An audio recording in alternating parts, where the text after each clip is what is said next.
Capítulo 135.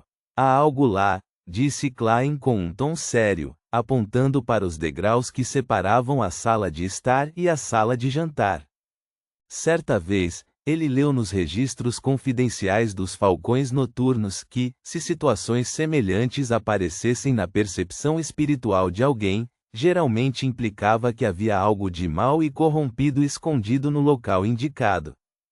Era melhor não interagir se não estivesse confiante, caso contrário, poderia perder a vida. Às vezes, mesmo um simples olhar poderia resultar em danos irreversíveis. Dan olhou e, de maneira semelhante, com sua alta percepção espiritual, imediatamente sentiu algo errado. Ele se virou para olhar para Klein e instruiu calmamente. Divine, e veja se teríamos sucesso em nossa investigação. O capitão não me pediu para adivinhar antes de entrarmos no castelo.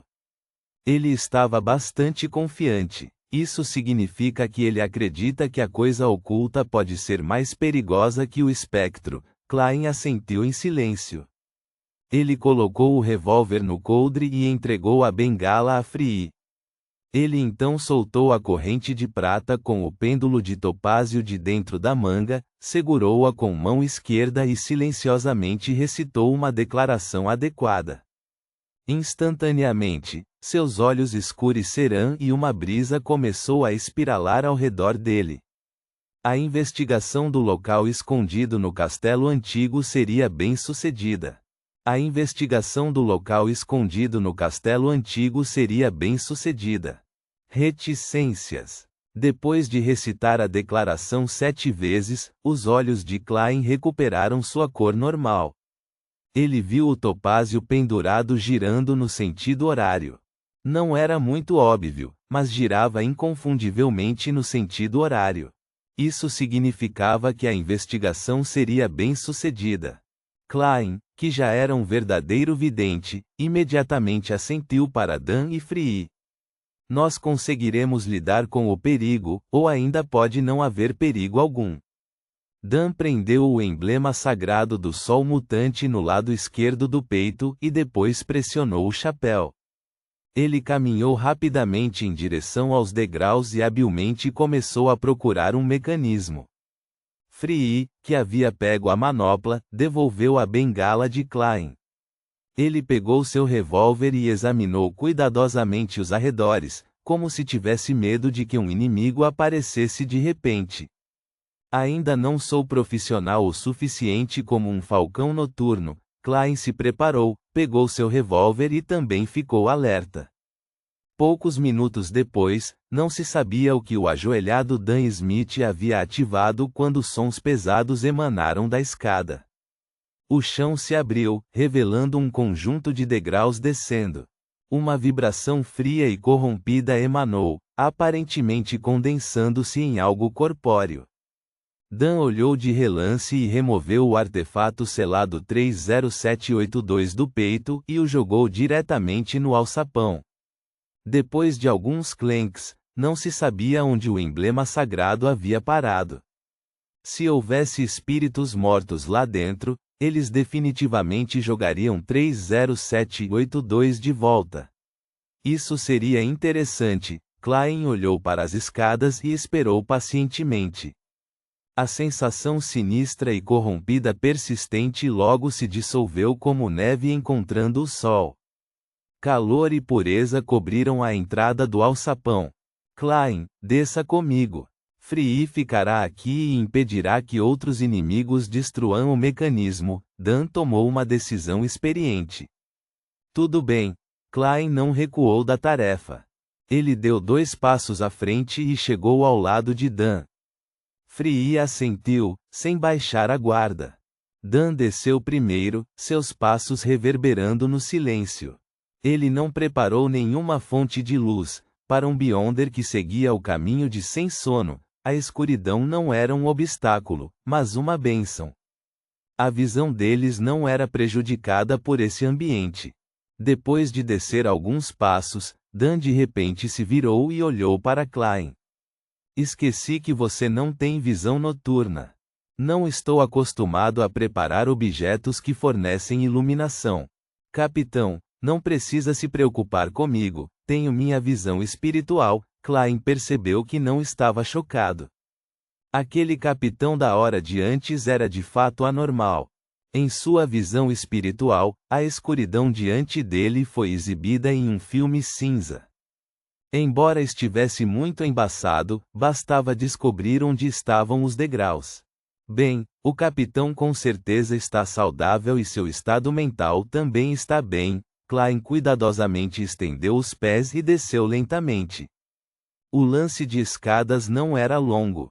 Foram necessários apenas 15 passos para chegar ao chão. O artefato selado 30782 estava deitado ali, liberando sua pureza e calor. Também irradiava um fraco brilho. Klein podia ver muito mais claramente com a ajuda da iluminação. Ele examinou os arredores e percebeu que não era um porão muito grande. Já não estava mais frio e sinistro, mas a umidade permanecia. No meio do porão havia um caixão preto, com pregos vermelhos escuros presos na tampa. A tampa do caixão havia sido levemente aberta, permitindo a visão de um cadáver sem cabeça onde só lhe restava os ossos. Dan olhou em volta, depois se inclinou para pegar o emblema sagrado do sol mutante. Capitão, este caixão tinha a intenção de impedir que o morto dentro se tornasse um zumbi ou espectro. Klein olhou para os pregos vermelho escuros no caixão e a formação em que estavam. Ele usou seu conhecimento decente sobre misticismo para determinar que era um ritual antigo para impedir que o cadáver reanimasse. Ao mesmo tempo, ele murmurou interiormente. Mas, em circunstâncias normais, quem não teria nada melhor a fazer do que se proteger e impedir que seu ente querido retornasse do mundo dos mortos? As pessoas que ajudaram a enterrar o cadáver não devem ser da família. E se colocassem o caixão no porão em vez de uma tumba, teriam medo de alguém encontrar o cadáver. Dan, com o artefato selado 30782 novamente, se aproximou do caixão e o inspecionou. O falecido provavelmente morreu envenenado. Isso significa que a pessoa que o envenenou deve ter usado magia ritualística para impedi-lo de reanimar e buscar vingança. Isso deve ter acontecido cerca de 1300 anos atrás. No final ele se tornou um espectro. O ressentimento desse espírito é simplesmente chocante. Klein também andou para o caixão. Onde está a cabeça dele? Esse ritual não exige que a cabeça seja cortada. Dan pensou por um momento antes de dizer. Eu tenho uma dedução. Esse espectro não existe faz muito tempo, ele só apareceu recentemente. É apenas uma caminhada de 15 minutos da cidade até o castelo. Ao longo dos anos, encrenqueiros devem ter frequentado este lugar, mas antes deste incidente, não havia rumores de espectros neste antigo castelo. Klein assentiu indiscernivelmente.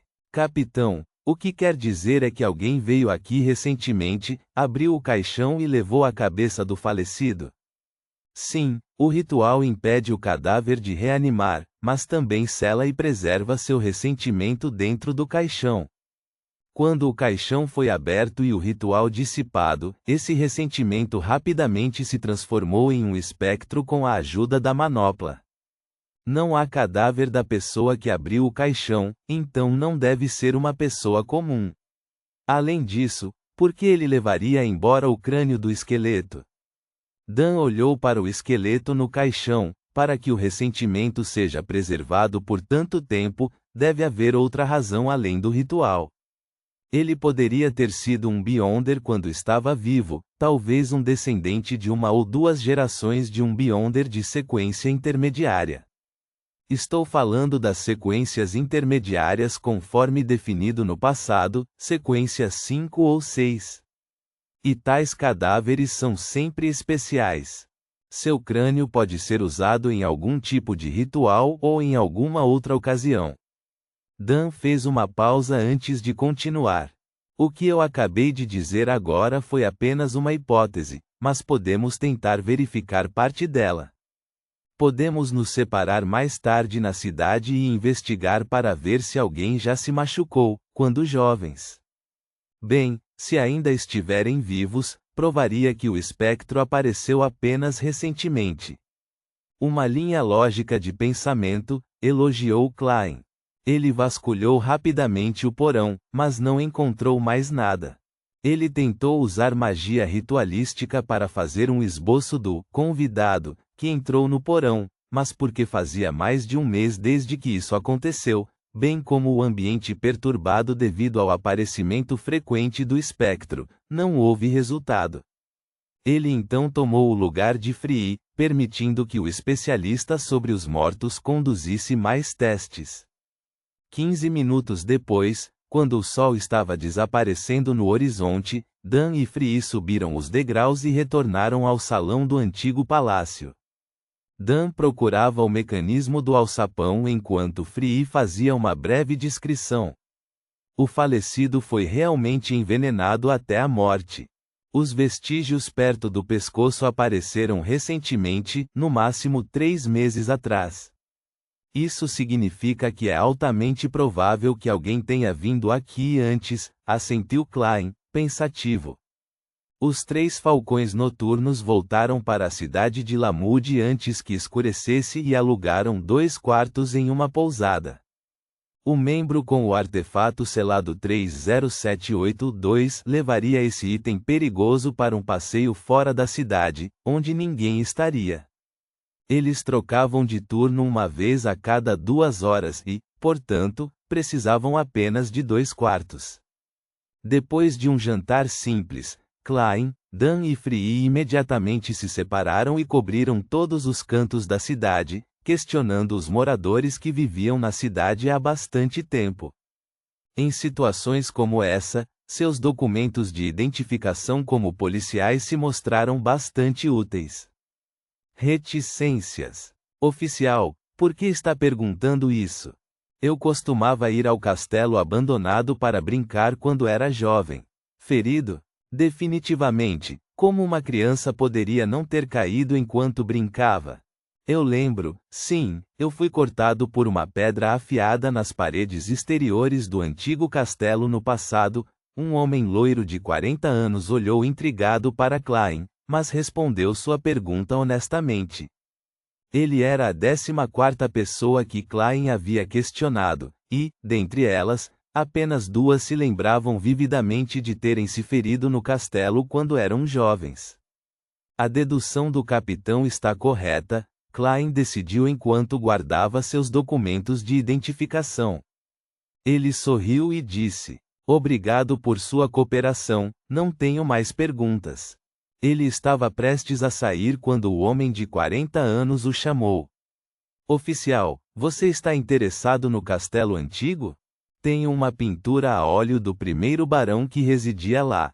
Ele era o avô do meu avô de meu avô. Bem, já faz muito tempo, ele pegou uma pintura a óleo do castelo e me disse que era a pintura a óleo do primeiro barão Lamude. Você quer? É uma verdadeira antiguidade. Se fosse uma antiguidade verdadeira, sua família já a teria vendido há muito tempo. Esse cara com certeza é corajoso, ousando enganar até a polícia. Devo assustá-lo com a minha arma?" Klein brincou para si mesmo e adotou a atitude de um comprador de vitrine, dizendo: "Quem sabe se é uma verdadeira antiguidade ou não? Vou confiar no meu próprio julgamento. Deixe-me vê-la." O homem loiro sorriu e voltou para o quarto para procurar. Algum tempo depois, ele saiu com uma pintura a óleo na mão. Klein olhou casualmente para a pintura. Ele viu que o barão tinha feições suaves e pele bronzeada, os olhos escondendo uma indescritível gama de experiências humanas. Ele também estava usando uma peruca branca encaracolada. Ele se parece muito com o Sr. Azik. Os olhos de Klein de repente se arregalaram, seu olhar subconscientemente caindo abaixo da orelha direita do barão. Ele então olhou para a pequena verruga perto da orelha. A posição da verruga era exatamente igual à do Sr. Azik. Ponto.